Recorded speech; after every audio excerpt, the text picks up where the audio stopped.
Your company is stuck because you're a selfish jerk. Hi, I'm Brian Pombo. Welcome back to Brian J. Pombo Live. Today, we're going to be discussing how selfishness might be getting in the way of you growing your company from where it's at right now. Even if you're still in a growth mode, sometimes you can't quite grow faster. Or you might be going a little bit backwards, or you might be kind of stuck. One way or the other, if you're wanting to grow faster, one of the big pieces might be you, and it might be in an area that you're not quite aware is there. Now, this comes back to attitude. I was having this discussion with some very young business owners.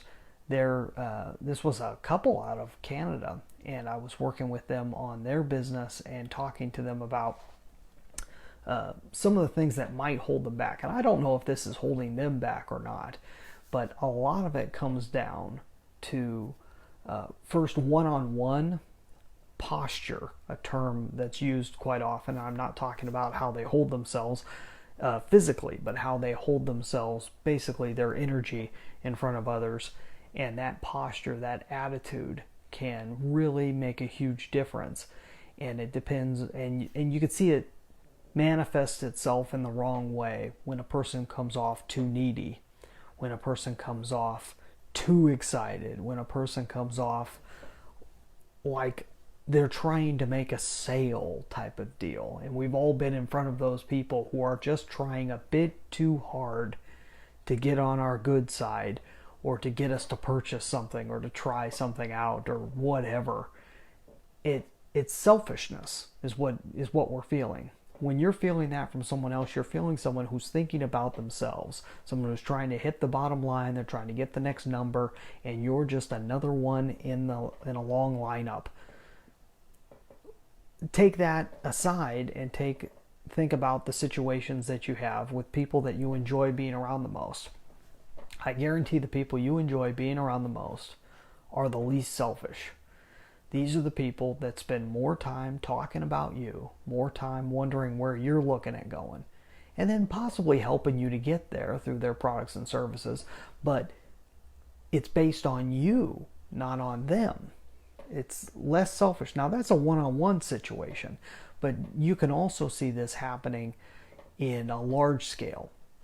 With most companies, when they really start moving along, eventually selfishness creeps in. It creeps into the pure bureaucracy of the company, and they start focusing more on what the company's needs are and where the company wants to go, and less on anyone that can possibly be considered a customer. Even someone that's not a traditional customer, sometimes your vendors, sometimes your partners.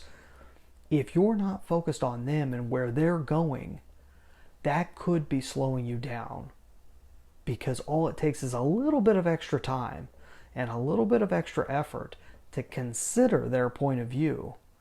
And all of a sudden everything changes, because the attitude changes. People get a different vibe off of you and your company culture, and everything changes. I'm going to give you an example of this. This was a book I had read a number of years ago, but really enjoy it, and it's one that I love to recommend to others out there. And if you're somebody that I work with and I haven't mentioned this to you, let me mention it to you right now. CustomerCentricity by Peter Fader.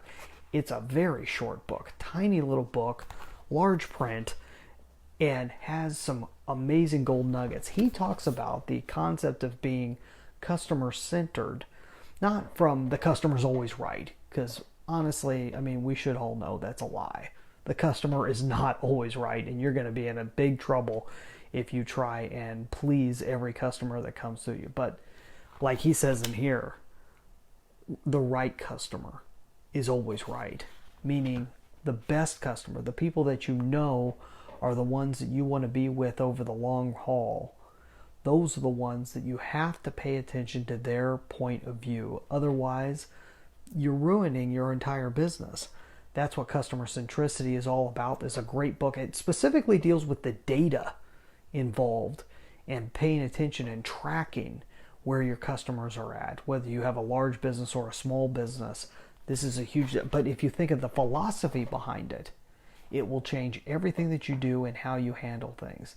And when you go into something that you would normally consider a sales meeting, those type of one-on-one situations, you should be spending more time asking them about what their needs and where they're looking to go.